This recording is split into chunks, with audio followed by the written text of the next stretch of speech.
Hello students, कैसे हो आप सब। आई होप, आशा करता हूँ आप सभी अच्छे होंगे। और चलते हैं आज की क्लास में RG sir ocean of science के साथ। आज की जो क्लास रहेगी वो आपकी फिजिक्स की यानी कि भौतिक विज्ञान की रहेगी। और हमारा जो लास्ट था, तो लास्ट क्लास में मैंने आपको जो humanise and the colourful world है, जो चैप्टर था वो कंप्लीट हो चुका था। और फिजिक्स भी आपको जो चैप्टर 11 है यानी कि इलेक्ट्रिसिटी, वो हमने स्टार्ट कर दी थी। तो इलेक्ट्रिसिटी चैप्टर को कंटिन्यू करते हैं और बने रहिए आरजी सर के साथ, ठीक है। जल्दी इसे कवर अप करेंगे हम। और जो भी आपके डाउट्स है वो आप पूछ सकते हैं, ठीक है, कमेंट बॉक्स में टाइप कर सकते हैं। तो लेट्स कम ऑन, टाइम को बर्बाद नहीं करना है, वेस्ट नहीं करना है, और चलते हैं। Let's play with this chapter electricity. So chapter है आपके इलेक्ट्रिसिटी, अंडरस्टैंड, यानी कि विद्युत, ठीक है। और जैसे कि इलेक्ट्रिसिटी की बात करें तो ये जो चैप्टर है वो चार्ल्स ऑगस्टीन डी कोलाम नामक साइंटिस्ट से रिलेटेड है। यानी कि जो इलेक्ट्रिसिटी यानी कि विद्युत, और विद्युत का कनेक्शन होता है चार्ज से, और चार्ज को बोलते हैं आवेश। क्या बोलते हैं? आवेश। तो ये जो चैप्टर है, ठीक है, ये जो चैप्टर है इलेक्ट्रिसिटी, ये चार्ल्स ऑगस्टीन, ठीक है, ये मैंने लास्ट में भी बताया था, Charles Augustine de Coulomb, understand, इस साइंटिस्ट ने ये चैप्टर दिया है। उसने चार्ज के बारे में भी बताया है। तो Charles Augustine de Coulomb scientist ने 9 साल तक, ठीक है, अपने 9 साल एक्सपेरिमेंट किया है। और उसने फाइनली चार्ज को डिस्क्राइब भी किया है, ठीक है। और उसने बताया है कि उसका जो एक्सपेरिमेंट था, इस साइंटिस्ट का एक्सपेरिमेंट, वो इलेक्ट्रोस्टैटिक पर था, इलेक्ट्रोस्टैटिक फोर्स पर था, ठीक है। यानी कि इलेक्ट्रिसिटी में लगने वाला जो फोर्स है, इलेक्ट्रिसिटी से लगने वाला जो फोर्सेस के बारे में था। तो जो भी आज हम डेली लाइफ में देखते हैं कि हमारे घर में भी इलेक्ट्रिसिटी का काफी ज्यादा रोल है। कहते हैं ना कि रोटी, कपड़ा और मकान, 3 आदमी की जरूरत है। तो इलेक्ट्रिसिटी भी हमारे लिए बहुत जरूरी है, नेसेसरी कंपोनेंट है। वो कैसे? क्योंकि आज के टाइम में एसी, फ्रिज है, टीवी, जो भी है इलेक्ट्रिसिटी से ही रन करते हैं। तो इलेक्ट्रिसिटी का होना भी बहुत जरूरी होता है, अंडरस्टैंड। तो चलते हैं, ये जो चैप्टर है वो इलेक्ट्रोस्टैटिक का है। तो यहाँ पर ये जो इलेक्ट्रिसिटी चैप्टर है, ये इलेक्ट्रोस्टैटिक से इसका संबंध है। तो मैं यहाँ पर हेडिंग डालता हूँ इलेक्ट्रोस्टैटिक, ठीक है। इसे बोलते हैं वैद्युतिकी। और इलेक्ट्रोस्टैटिक कौन सी ब्रांच है? फिजिक्स की ऐसी ब्रांच है जिसमें हम जो चार्ज को डील करते हैं रेस्ट से। ये मैंने लास्ट क्लास में भी आपको बताया था, ठीक है। The branch of physics in which जो चार्ज है, इन विच जो यानी कि जिसके अंदर की जो आवेश है वो रेस्ट से उसको डील किया जाता है। यानी कि चार्ज जब रेस्ट से मूव करता है तो उसे इलेक्ट्रोस्टैटिक बोलते हैं, अंडरस्टैंड। और बात आता है यहाँ पे, सबसे पहला क्वेश्चन जो बनता है वो है व्हाट इज चार्ज, ठीक है। तो मैं बेसिक से स्टार्ट कर रहा हूँ। व्हाट इज चार्ज यानी कि आवेश किसे कहते हैं। ओके, यहाँ पर मैंने लिखा है व्हाट इज चार्ज, आवेश किसे कहते हैं। तो जो इलेक्ट्रिक चार्ज होता है वो फिजिकल प्रॉपर्टी होती है किसी मेटल की, जिससे वो एक फोर्स को एक्सपीरियंस करती है, ठीक है। यहाँ पर मैं नोट कर देता हूं, electric charge is a physical, आप भी लिखते जाइएगा, स्क्रीन से नोट करिएगा। Electric charge is a physical property of metal, property physical property of metal, understand. ये धातु की ऐसी प्रॉपर्टी होती है that causes it to experience, जिसमें कि that causes it to experience, यानी कि फिजिकल प्रॉपर्टी के चार्ज एक बहुत ही गुणधर्म है, फिजिकल प्रॉपर्टी किसी धातु का जिसमें वो एक्सपीरियंस करती है एक फोर्स का, एक फोर्स को एक्सपीरियंस करती है जब उसे कहां प्लेस किया जाए? इलेक्ट्रोमैग्नेटिक फील्ड में। व्हेन प्लेस्ड, आगे लिख रहा हूं मैं, व्हेन प्लेस्ड इन एन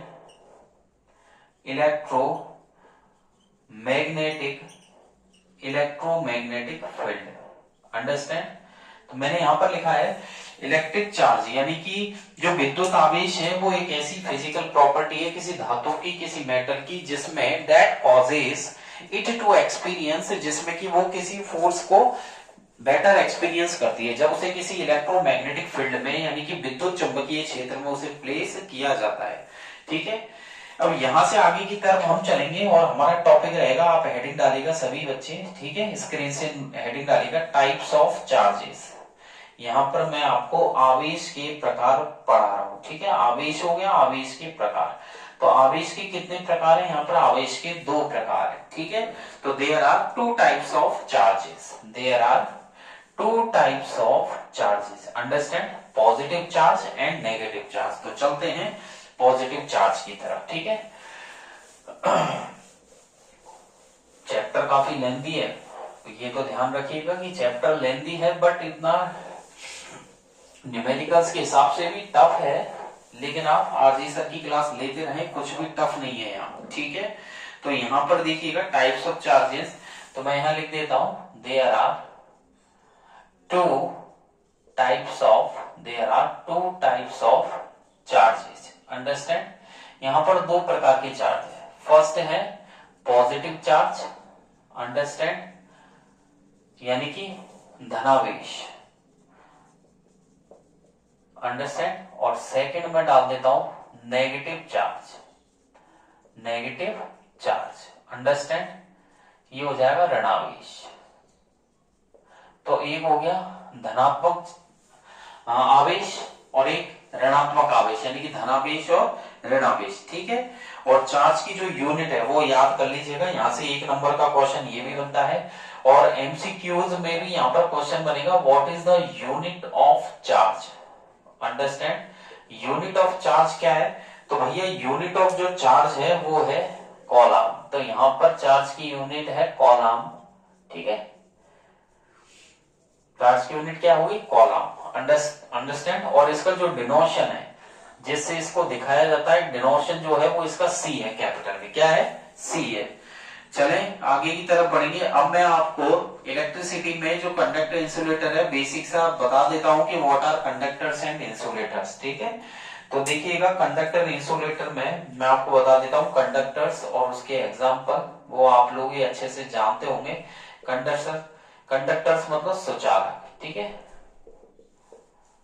सुचालक और कुचालक। तो भैया सुचालक देखिएगा, सुचालक जो होते हैं ऐसे मटेरियल होते हैं जो कि क्या करते हैं, इलेक्ट्रिक करंट को पास करते हैं और हीट भी जो पास कर सकते हैं, ऐसे मटेरियल, ठीक है। तो यहां पर इसकी डेफिनेशन हो जाएगी, ये भी 1 नंबर का है और 1 ही नंबर का इंसुलेटर है, दोनों पूछे तो 2 नंबर का हो जाता है और एक पूछे तो हो सकता है एग्जाम्पल भी पूछ लेता है। दोज मटेरियल, यहां पर मैंने हेडिंग डाली है, those materials which allow electric current, which allow electric current, understand। तो मैंने हेडिंग डाली है those material which allow electric current to pass, जो कि पास करते हैं, to pass and heat also, okay. यानी कि ऐसे मटेरियल जो इलेक्ट्रिक करंट पास करते हैं and heat also are known as conductors, okay, उन्हें सुचालक बोला जाता है। एग्जाम्पल बहुत इजी है, कोई भी मेटल ले लीजिए, मोस्टली मेटल्स में हम ले सकते हैं गोल्ड, ठीक है, सिल्वर है, कॉपर है, एल्यूमिनियम है, जिंक है, एक्सेट्रा, ठीक है। ये आपके कंडक्टर्स के एग्जाम्पल हो जाएंगे। और अलग से लेना चाहो और कुछ, तो अलग से लेना चाहे तो हम ग्रेफाइट बोल सकते हो आप, मेटल्स के अलावा। ग्रेफाइट है, ह्यूमन बॉडी, हमारा शरीर भी, अंडरस्टैंड। तो देखिए ग्रेफाइट भी इसमें आ सकता है, ह्यूमन बॉडी तो आती ही है, ठीक है। सोडियम भी हम यहां पर ले सकते हैं, अंडरस्टैंड, ईटीसी। अब देखिए चलते हैं इंसुलेटर की हम लोग बात करते हैं, ठीक है। इंसुलेटर, तो यहां हेडिंग डाल देता हूं मैं इंसुलेटर्स, ओके, कुचालक, अंडरस्टैंड। तो देखिए ये हो गया इंसुलेटर्स। तो इंसुलेटर में क्या होगा, ऐसे मटेरियल जो अलाउ नहीं करते इलेक्ट्रिक करंट को, बस इतना सा करना है, दोज मटेरियल, ऊपर और नीचे कोई ज्यादा डिफरेंस नहीं है, सेम ही है, विच, यहां पर अलाउ से पहले डू नॉट लगाना है, which do not allow electric current to pass, electric current to pass and heat also are known as, क्या बोलेंगे उसे, insulators, are known as insulators, ठीक है। ऐसे material which do not allow, जो इलेक्ट्रिक करंट को पास नहीं करते और हीट भी पास नहीं होती है, उन्हें इंसुलेटर बोला जाता है। एग्जांपल देखिएगा, अब इंसुलेटर में तो आप प्लास्टिक ले सकते हैं, रबर है, ठीक है, वुड ले सकते हैं, वुड है, प्लास्टिक है, कॉटन है, रबर है, तो ये हमारे इंसुलेटर हो जाएंगे। एयर भी इसमें आ सकती है, तो वुड, प्लास्टिक, रबर, एयर, ठीक है, ग्लास है, थर्माकोल है, ये भी ले सकते हैं आप। तो इजी है, कोई ज्यादा टफ नहीं है, हार्ड एंड फास्ट नहीं है, आसानी से आप यहाँ पर याद कर सकते हैं और इनको बता सकते हैं, ठीक है। अब मैं आपको इलेक्ट्रिकल कंपोनेंट की एक सीरीज पढ़ाने वाला हूँ सिंबल्स की, उसे आप अच्छे से याद कर लीजिएगा, अंडरस्टैंड। तो देख लीजिएगा, यहां से तो आपने नोट कर ही लिया, अब आगे की तरफ देखिएगा।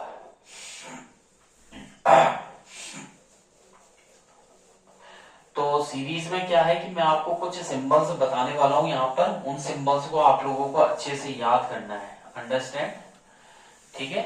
इनको ध्यान रखना है क्योंकि हमें सर्किट में भी याद रखना पड़ेगा कि कौन सी चीज कहाँ है, ठीक है। तो हेडिंग है आपके symbols of electric elements. Heading क्या डाल रहा हूं मैं स्क्रीन पर, सिंबल्स ऑफ इलेक्ट्रिक या electrical elements used in circuits, यानी कि सर्किट में काम में आने वाले कंपोनेंट, ठीक है। यहां पर लिख रहा हूं मैं परिपथ में, हिंदी में भी लिख रहा हूं, परिपथ में उपयोग होने वाले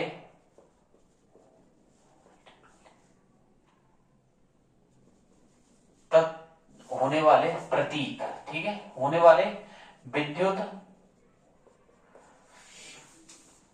प्रतीक, ठीक है। तो सर्किट्स में जो काम में आने वाले हैं परिपथ में, वो कौन कौन से हैं, तो देखिएगा इसमें लिस्ट बना लेते हैं।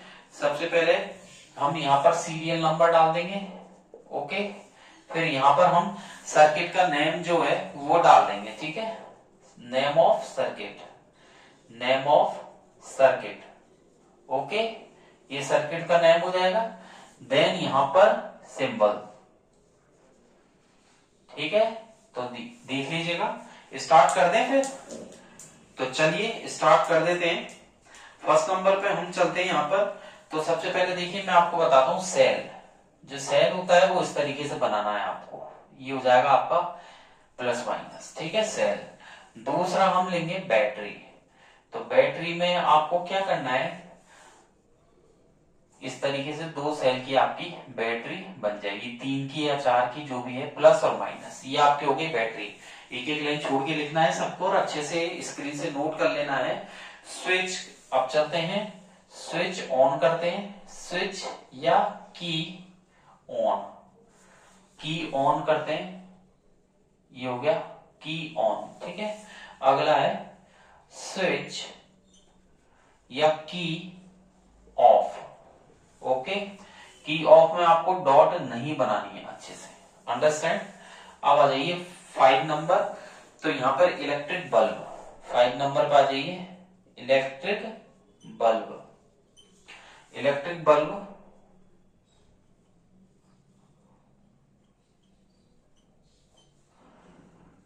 ये हो जाएगा इलेक्ट्रिक बल्ब, अंडरस्टैंड।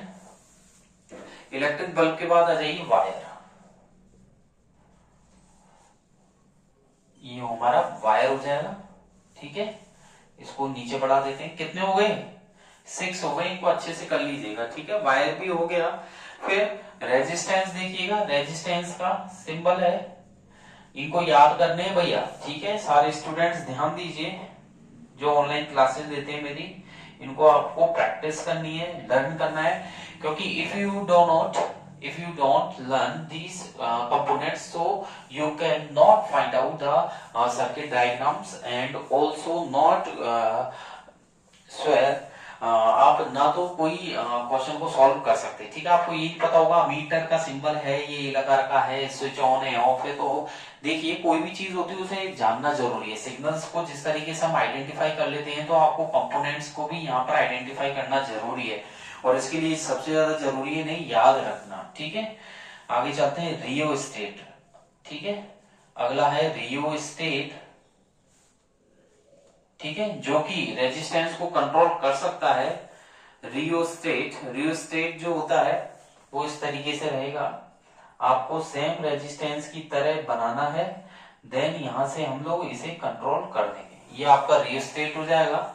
ठीक है, इसे यहां से हटा देते हैं 4, यहां से भी इसको मैं हटा ही देता हूं। ठीक है, ये हमारे सिंबल्स तो इतने आपको आते ही हैं। ठीक है, ये मैंने बता ही चुका हूं। तो ये तो गया रियोस्टेट। फिर वेरिएबल रेजिस्टेंस का देखिएगा, ये भी इजी है। वेरिएबल रेजिस्टेंस, ठीक है, वेरिएबल रेजिस्टेंस का क्या रहेगा, आपको इस तरीके से रेजिस्टेंस बनाना है। ओके, और ये इस तरीके से यहां क्रॉस करना है। ठीक है, ये हो जाएगा वेरिएबल रेजिस्टेंस। फिर अमीटर, अमीटर का इस तरीके से, ठीक है, ये अमीटर हो जाएगा। अगला आ जाइए वोल्ट मीटर। वोल्ट मीटर पे देखिएगा, ये प्लस माइनस, ये आपका वोल्ट मीटर हो जाएगा। ठीक है, तो अमीटर हो गया, वोल्ट मीटर हो गया। गैल्वेनोमीटर, सबका यूज भी मैं आपको बताऊंगा। गैल्वेनोमीटर, गैल्वेनोमीटर के दो तरीके, या तो आप इस तरीके से बनाइए प्लस माइनस, या फिर दूसरा तरीका मैं बता देता हूं, और इस तरीके से आप यहां पर भी बना सकते हैं। ठीक है, इस तरीके प्लस माइनस लिख के यहां पर जी लिख सकते हैं। ओके, ये हो जाएगा। प्लस माइनस को इसमें बताने की वैसे जरूरत नहीं है। ठीक है, गैल्वेनोमीटर में तो कोई आवश्यकता है ही नहीं है। ठीक है, अमीटर वोल्टमीटर में हम लोग बता चुके हैं। और भी कुछ एक्स्ट्रा बता देता हूं, AC voltage source, AC source, ठीक है, अल्टरनेटिव करंट का जो सोर्स होता है वो किस तरीके से होता है, आपको इस तरीके से बनाना है, यहां से और यहां, ये आपके क्या हो जाएगा, एसी सोर्स हो जाएगा। ठीक है, अब आगे की तरफ बढ़ते हैं 14 वाले पे। तो देख लीजिएगा यहाँ पर एसी सोर्स के अलावा फ्यूज। ठीक है, तो फ्यूज का क्या हो जाएगा, यहाँ पर देखिएगा फ्यूज, और फ्यूज का जो रहेगा इस तरीके से, वो इस तरीके से रहेगा। ठीक है, ये आपका फ्यूज का हो गया। अंडरस्टैंड। तो फ्यूज के बाद आगे की तरफ चलें, अर्थिंग का देख लीजिएगा। अर्थिंग हम करेंगे, अर्थेड बोल सकते हैं, या अर्थिंग। ठीक है, अर्थिंग देखिएगा, अर्थिंग में हम लोग इस तरीके से बना देंगे। अर्थिंग का मैं ऊपर कर देता हूं। ठीक है, तो यहां से तो अर्थिंग का मैं यहां लिख देता हूं। ठीक है, ये तो आपने कर ही लिए हैं और इनको प्रैक्टिस करनी है, लर्न भी आपको साथ के साथ करना है। 15 पर आ जाइए, अर्थेड। ठीक है, ये ऐसे बोलते हैं अर्थिंग। अर्थिंग इसलिए की जाती है सेफ्टी पर्पस के लिए। ओके, ये हो जाएगा अर्थिंग का इस तरीके से। ठीक है, तो अर्थिंग के लिए हम लोग क्या करेंगे, ये हमारे अर्थिंग का हो जाएगा। अंडरस्टैंड, ये ओके। अर्थिंग इसलिए की जाती है, कोई एक्स्ट्रा करंट जो होती है उससे हमें इलेक्ट्रिक शॉक ना लगे, मोस्टली बारिश के टाइम पे, तो इसलिए सेफ्टी पर्पज के लिए अर्थिंग की जाती है। अंडरस्टैंड। और वायर जॉइंट का देख लीजिएगा, अगर हम वायर जॉइंट करें तो उसके लिए क्या लेंगे, वायर जॉइंट के लिए इस तरीके से, ये वायर जॉइंट हो गया आपके। ठीक है, वायर जॉइंट के लिए दो वायर का जॉइंट हमने दिखा दिया। अगला है wire crossing without joint, wire crossing without joint. ठीक है, अब विदाउट जॉइंट के देख लीजिएगा, ये हो जाएगा वायर क्रॉसिंग विदाउट जॉइंट। ठीक है, अब इतने ही है आपके, और एक्स्ट्रा देख लीजिएगा, वैसे तो मोस्टली इतने ही है। ठीक है, वायर क्रॉसिंग विदाउट जॉइंट। ठीक है, डायोड का भी देख लीजिएगा, आपको बता देता हूं, एलईडी में और इनमें जो डायोड होते हैं वो इस तरीके से। ठीक है,